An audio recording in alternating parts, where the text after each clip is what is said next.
మరణం తర్వాత మనకేమవుతుంది? ప్రాణం పోయాక ఆత్మ ప్రయాణం ఎటు సాగుతుంది? అసలు దెయ్యాలు లేదా ప్రేతాత్మలు మనల్నేమైనా చేయగలవా?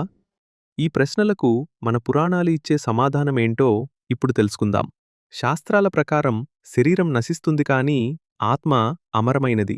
ఒక వ్యక్తి అకాల మరణం పాలైనప్పుడు లేదా తీరని కోరికలతో చనిపోయినప్పుడు ఆ ఆత్మకు వెంటనే పునర్జన్మ లభించక కొంతకాలము ప్రేతస్థితిలో ఉండవచ్చు. అయితే గుర్తుంచుకోండి, ఏ శక్తి మనిషి ఆత్మబలం కంటే గొప్పది కాదు. ఎక్కడైతే దైవచింతన, సత్ప్రవర్తన మరియు ధైర్యం ఉంటాయో అక్కడ ఏ దుష్టశక్తి ప్రవేశించలేదు. పితృకార్యాలను శ్రద్ధగా నిర్వహించడం, పేదలకు అన్నదానం చేయడం మరియు నిత్యం దైవస్మరణ చేయడం ద్వారా ఆత్మబలాన్ని పెంచుకోవచ్చని పురాణాలు చెబుతున్నాయి. మీ మనస్సు దృఢంగా ఉంటే ఏ ప్రేతాత్మ మిమ్మల్ని ఏమీ చేయలేదు. అయితే భక్తి అనేది మనలో ధైర్యాన్ని నింపాలి కానీ భయాన్ని పెట్టుబడిగా చేసుకునే మూఢనమ్మకాలకు మనం బానిసలు కాకూడదు. చివరికి మన వెంట వచ్చేది మనం సంపాదించిన ఆస్తి కాదు, మనం చేసిన కర్మ మాత్రమే. అందుకే ధర్మంగా జీవించండి, మంచితనాన్ని పంచండి.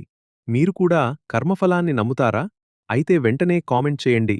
మరిన్ని ఆసక్తికరమైన విషయాల కోసం ఇప్పుడే సబ్స్క్రైబ్ చేసుకోండి.